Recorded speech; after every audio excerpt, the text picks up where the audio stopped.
let's talk a little bit about potential tournament chances. As slim as they may be, I think it's interesting at least to talk about because as I just mentioned, I believe this was Thursday or Friday of last week when I checked it, and there were 2 teams projected to be in from the American.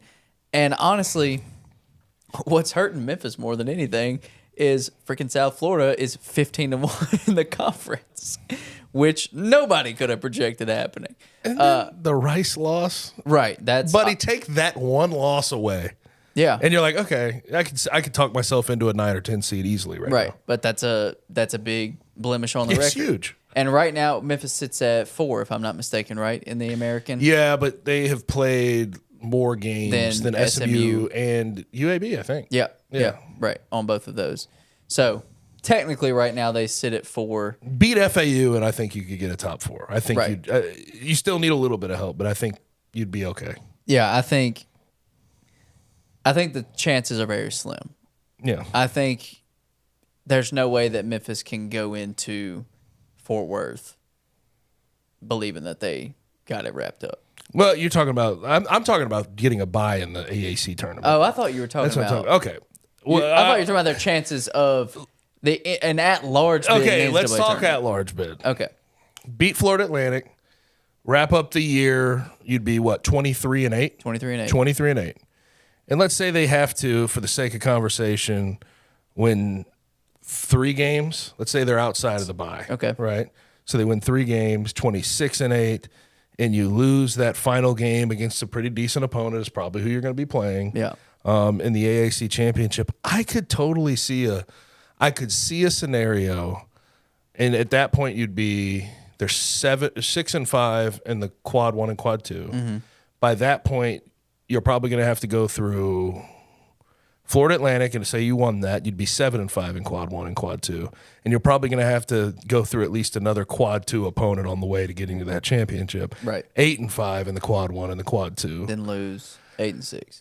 And let's say you're 26-9, 8-5 in the quad 1 and the quad 2. Like you've made the case. Yeah. But like in the end of the day, we're still gonna be sitting there on Selection Sunday, like just hoping and praying. Right. But I think that it's not out of the realm of possibilities. What you're gonna have to watch is bid stealers, and you want favorites to win in all of their conference tournaments. Yeah. Like that's what you want, which has happened before. But like, you just need some of the bubble to start shrinking. Right. You need some of these bubble teams to have early exits in your conference tournament. Then I think an at-large bid in that particular scenario without winning the AAC championship is at least on the table. Yeah. Because their next 4 out now in Lenardi's bracketology, and their resume is still not bad. No. It's just like their losses are killing them. Right, the losses. You have what? You have 3 quad 4 losses. Mm-hmm.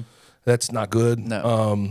But Florida Atlantic's right there too, so that's interesting. But I think at the end of the day, the way this team is playing, I just want them to say, let's leave no doubt. Let's go win the damn AAC championship and call it a damn day. And be a 8-9 seed. But if they get knocked, I mean, here's the thing. If they fizzle out early in the American Athletic Conference tournament, it's all over. It's NIT bound. And then you have questions about if they're going to take an NIT bid. Right. No, they absolutely have to at least make it to the conference tournament to have a shot. If they get first or second round bounce, no chance. People will always say, and I just disagree with this sentiment because they're like, well, the committee already knows what they're going to do by the time they get to Selection Sunday for the most part. They're just like waiting for auto bids to come through. Yeah. I do. Something like if you're playing on a Sunday while the committee is sitting and talking with each other and they have games on in that room, there's something about that. Right. They see Memphis playing in the AAC championship, win or lose. There's probably like that. They give that thought. It's something. It's something. It's something. It's better than not playing on that damn Sunday. Right. It's better than getting bounced on Friday or Saturday. So I just think, man, they need to roll through and get to that championship game. Hopefully win it. If they don't win it, you're just going to be stressing yourself the hell out. And also, all I'm saying requires them to beat Florida Atlantic on the road coming up on Saturday, which is not going to be easy. No, not at all. And that's exactly, you're exactly right. Everything hinges on that. If you don't win that, then it's a no-brainer. Go win the everything. way in is you have to win the conference tournament. Yeah.